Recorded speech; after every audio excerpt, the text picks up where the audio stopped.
Part 1. Hear a student called Joanna telling her friend about an arts festival, which is being held in the city where they are studying. First, you have some time to look at questions 1 and 2.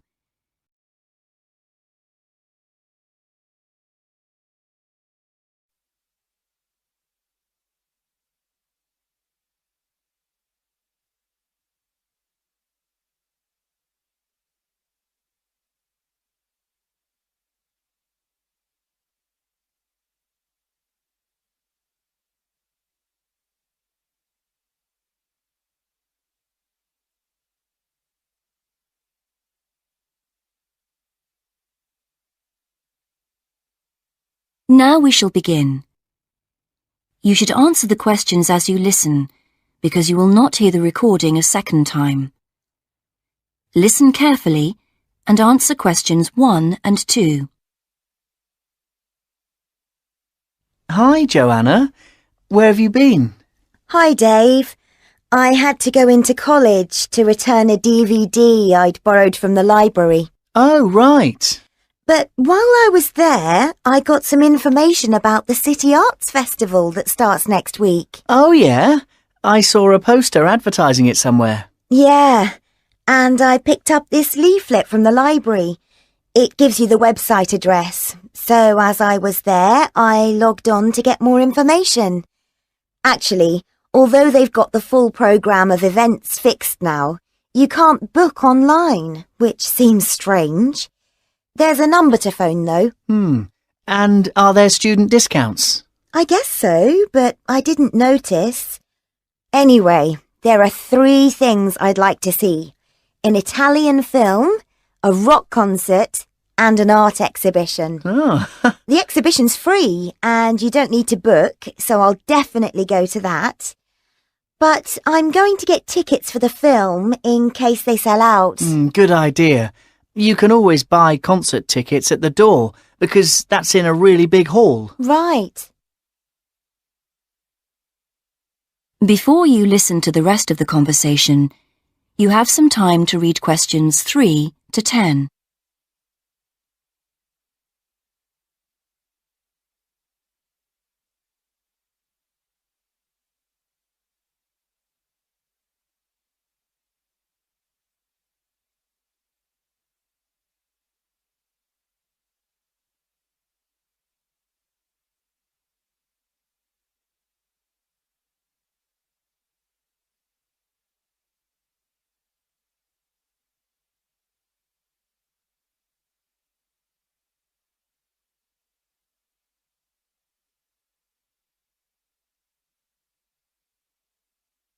Now listen and answer questions 3 to 10. So, when does the festival actually start? Well, it's usually held the first week of October, but it's earlier this year for some reason. The opening night is September the 20th, and events go on till the end of the month. And have you got that phone number? Yeah, it's here. Look, it's 0967 990 776. OK, I'll write it down. 0967 990 776. Thanks. I thought the local council made a profit from the festival, but it says here that there's a commercial sponsor. It's a local bank. I didn't know that. Neither did I.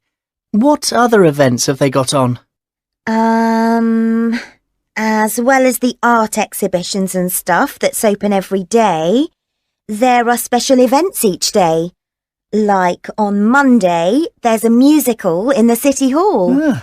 That's only £3.65 for students. I think I'll give that a miss.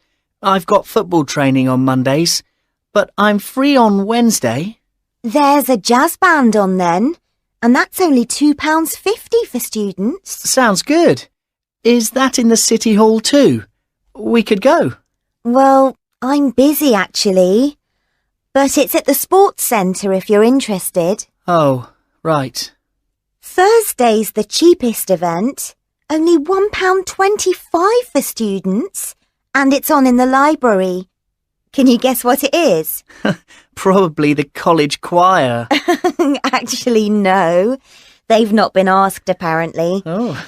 No, it's a poetry evening. Isn't there any modern dance on anywhere?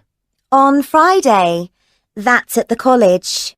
It's quite expensive, though. £15 for adults and £12.75 for students. Oh, yes, that is a lot. If I'm going to spend that much, I'd prefer to go out on Saturday. Yeah, me too. But on Saturday night, there isn't live music or a party or anything. Just the fireworks in the city park. And that's only £1.50. Yeah, that'd be good. That is the end of part 1. You now have half a minute to check your answers.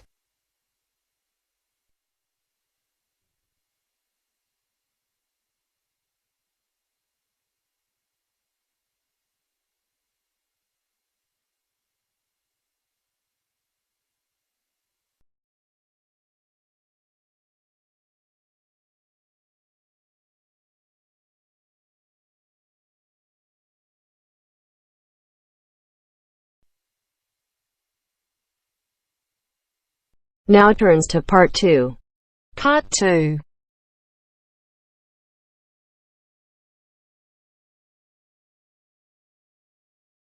You are going to hear a conversation between two women about the health system in England. First, you have some time to look at questions 11 to 17.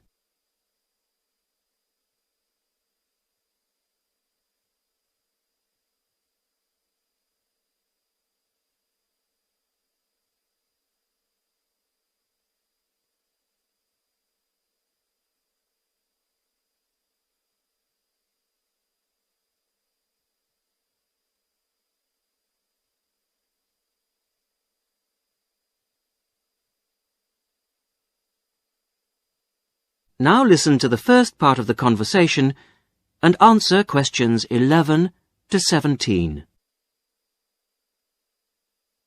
Hello, Mrs. Sutton. Come in. How are you settling in next door? Have all your things from Canada arrived yet? I thought I saw a removals van outside your house yesterday afternoon. Yes, they came yesterday. We spent all day yesterday arranging them. It's beginning to feel a bit more like home now. Oh, that's good. Look, come in and sit down. Are you all right? You look a bit worried. Well, I am a bit. I'm sorry to bother you so early, Mrs. Smith, but I wonder if you could help me. Could you tell me how I can get hold of a doctor? Our daughter, Anna, isn't very well this morning, and I may have to call somebody out. She keeps being sick, and I am beginning to get a bit worried. I just don't know how the health system works here in England. All I know is that it's very different from ours back in Canada. Well, I don't know really where to start. Let me think. Well, the first thing you have to do is find a family doctor. Sometimes we call them general practitioners as well. Right. And register with him or her. If you live here, you've got to be on a doctor's list. If you're not, things can be a bit difficult. Nobody will come out to you if you're not registered. Anyway, they work in things called practices. Sort of small groups of family doctors all working together in the same buildings. Now, what you've got to do this morning is register with one of them. There are 2 practices near here, so we're quite well off for doctors in this part of Manchester. There's the Dean End Health Centre, about 10 minutes walk away. And there's another practice in South Hay. That's about 5 minutes away, going towards the town centre. We're registered at the Dean End one, but they're both okay. There are about 6 doctors in our practice and 4 in the other, so ours is quite big in comparison. And the building and everything's a bit more modern. South A is a bit old-fashioned, but the doctors are okay. Their only problem is that they don't have a proper appointment system. Sometimes you have to wait for ages there to see someone. Anyway, you go to the receptionist in whichever health centre and ask her to register you with a doctor there. You have to fill in a form, but it doesn't take long. Ours is called Dr. Jones, and we've been going to him for years, ever since we moved here 15 years ago. I wouldn't say he's brilliant, but I suppose he's all right, really. We're used to him now. They say he's very good with elderly people, but he does tend to get a bit impatient with children. Listen, the one who's supposed to be really good with small children is Dr. Shaw. I've heard lots of people say that. She's young and she's got small children of her own, so you could try registering with her. And if her list's full, I heard somebody say the other day that there's a really nice young doctor at South Hay, a Dr. Williams. He holds special clinics for people with back trouble, but that's not really your problem, is it? Now you have some time to look at questions 18 to 20.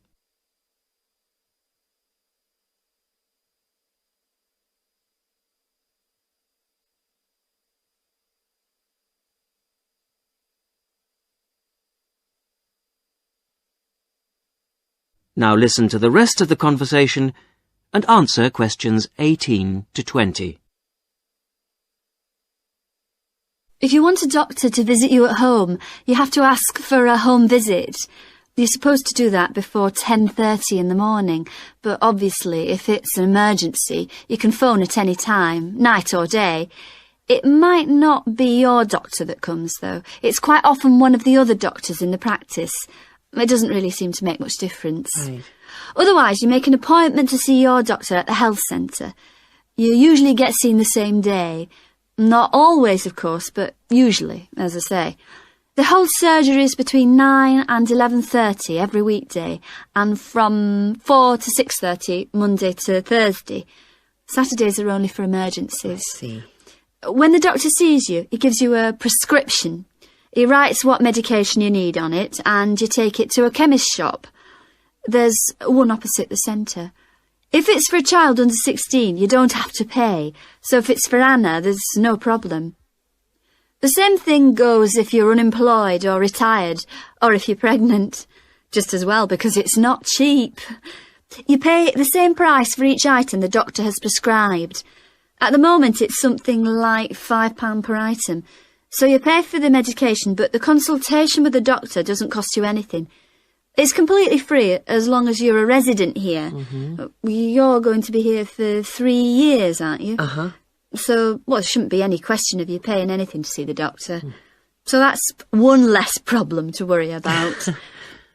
Look, Mrs. Sutton, if you want, I'll sit with your daughter for half an hour if you want to go down to the health centre to register. It's no trouble, really, don't worry. Are you sure you wouldn't mind? That would really help me a lot. I'll ask them if they can send someone round later to see Anna. I think I'll try the Dean End Centre. Good idea. Don't worry about Anna. Right. I'll be back as soon as I can.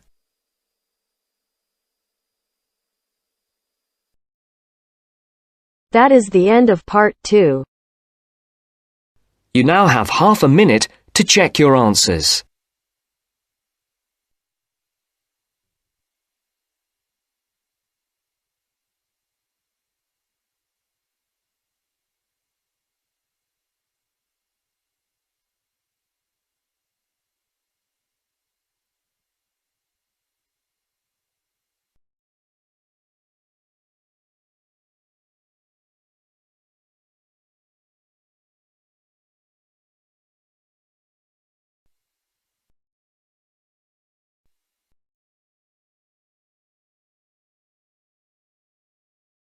Now turns to part 3.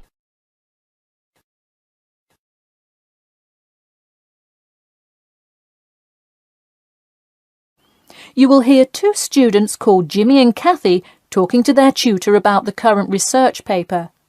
First, you have some time to look at questions 21 to 25.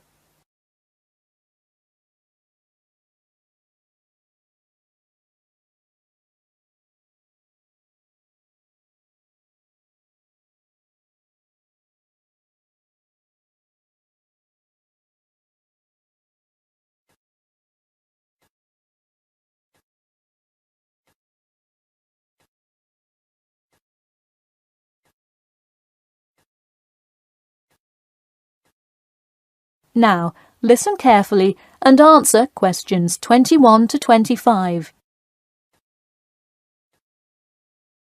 Before we start, Jimmy and Kathy, thanks for coming in today to talk about your current research paper. Well, I will also give you some suggestions for your future presentation later. That's great.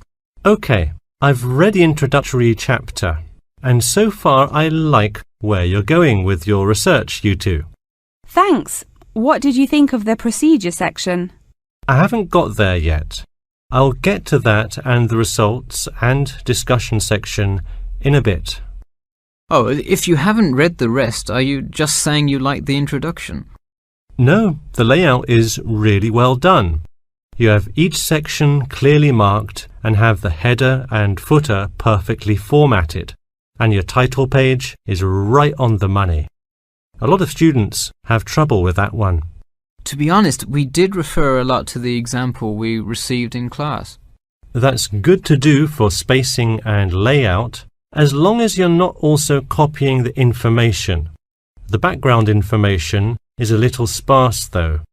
You may want to add to it. You think so? I was more worried about whether I had enough data. You definitely need more background information. I would think about finding some more online articles or doing more research in the campus library. That's a good idea. We can go tomorrow. I find it too tough finding the subject matter in the online journal database. I also like being able to flip through the physical journal, as opposed to trying to scroll down on a computer. Me too. Oh, I almost forgot. I've included all of my citations in the abstract, but could you help me with the bibliography? I should be using a bibliography, right? Not an appendix. Sure, I can help with that. Yes, for this type of scientific research paper, list all sources that you cite in the body of your paper in a bibliography. Go to the website I gave you last time to see the exact way to list each source. Okay, thanks. I'll do that. We still have a lot of things to fix up. Yeah, but there's a lot of good stuff here to work with. So enough about the paper. How is the presentation going? Well, it's all right. I'm going to go try out the new presentation software while Jimmy's working on the bibliography. Yeah, we are hoping to make an animation of an actual pump, but still have a lot to learn about how to do that. Before you hear the rest of the talk, you have some time to look at questions 26 to 30.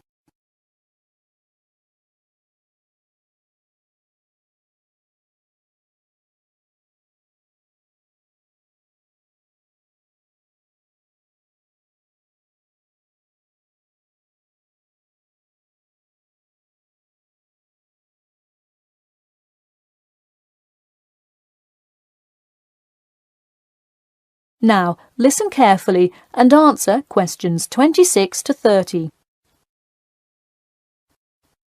Who would have thought before we started this project that we would be able to recreate the motion of a pump? This stuff is just so interesting. So glad to hear it. Yeah, I am glad I took engineering this semester. I would definitely like to keep up with it. You know, there's an organisation called the Machine Engineer Society. You should look into joining it. You'd need to score well in your engineering class to qualify, but I think you can do it. Interesting. I will definitely check it out. I would really like to get in contact with some professionals in the engineering field to find out more. I don't really know anyone in the field now, though. I think if you keep meeting people in your classes and professors, you'll be able to get in contact with some really helpful people. Well said, Jimmy. If engineering pumps is something you both are specifically interested in, make sure you stay up to date on new developments. In fact, you could visit the local water treatment facility periodically to see what new developments are going on. That may be a good way to get some practical experience. Well, I don't think they would let you handle any equipment by just visiting the facility. If you really want to get your hands dirty, so to speak, I would recommend instead seeking a summer internship. Wow, you have so many helpful suggestions for getting a leg up. Now, if only you could tell me how to get my work published. Wouldn't that be nice? Well, honestly, all you really need to do is, once you have a dissertation, present it. Present it often and to many audiences, and once you get feedback, adjust it. You'll get published one day. Wow, this meeting has been truly inspiring. Thanks for your help. That is the end of part 3. You now have half a minute to check your answers.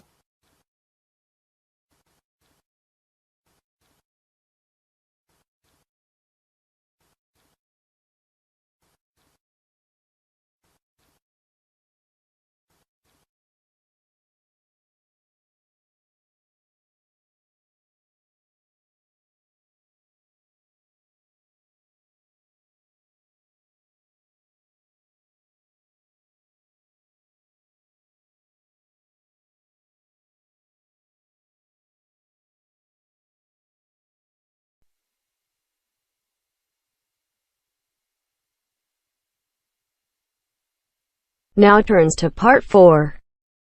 Part 4. You will hear a postgraduate psychology student talking to other students about a job satisfaction study he has investigated.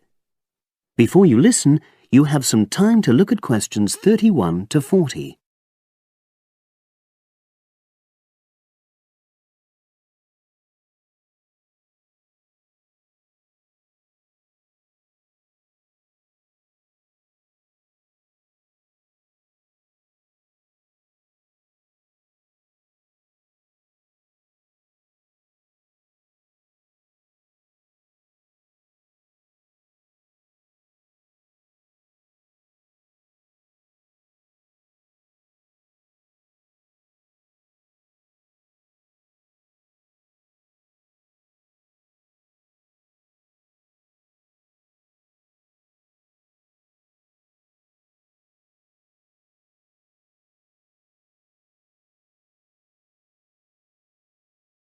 Now listen and answer questions 31 to 40. Good morning, everyone. For my presentation today, I'm going to report on an assignment that I did recently. My brief was to analyze the methods used in a small study about job satisfaction, and then to make recommendations for future studies of a similar kind. The study that I looked at had investigated the relationship between differences in gender and differences in working hours and levels of job satisfaction amongst workers. For this purpose, employees at a call center had been asked to complete a questionnaire about their work. I'll summarize the findings of that study briefly now. First of all, female full-time workers reported slightly higher levels of job satisfaction than male full-time workers. Secondly, female part-time workers reported slightly higher levels of satisfaction than female full-time ones did. On the other hand, male part-time workers experienced slightly less job satisfaction than male full-time workers. But although these results seemed interesting and capable of being explained, perhaps the most important thing to mention here is that in statistical terms, they were inconclusive. Personally, I was surprised that the findings hadn't been more definite, because I would have expected to find that men and women, as well as full and part-time workers, would experience different levels of satisfaction. So I then looked more carefully at the methodology employed by the researchers to see where there may have been problems. This is what I found. First of all, the size of the sample was probably too small. The overall total of workers who took part in the survey was 223, which sounds quite a lot, but they had to be divided up into subgroups. Also, the numbers in the different subgroups were unequal. For example, there were 154 workers in the full-time group, but only 69 in the part-time group. And amongst this part-time group, only 10 were male, compared to 59 who were female. Secondly, although quite a large number of people had been asked to take part in the survey, the response was disappointingly low. A lot of them just ignored the invitation. And workers who did respond may have differed in important respects from those who didn't. Thirdly, as the questionnaires had been posted to the call center for distribution, the researchers had had very limited control over the conditions in which participants completed them. For instance, their responses to questions may have been influenced by the views of their colleagues. All these problems may have biased the results.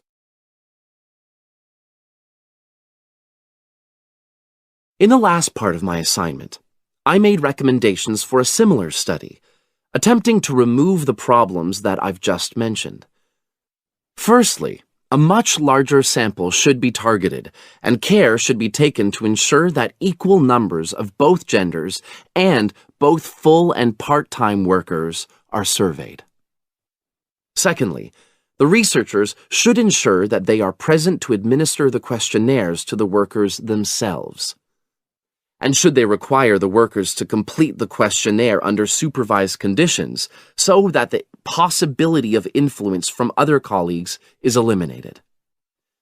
Finally, as workers may be unwilling to provide details of their job satisfaction when they are on work premises, it's important that the researchers reassure them that their responses will remain confidential, and also that they have the right to withdraw from the study at any time if they want to.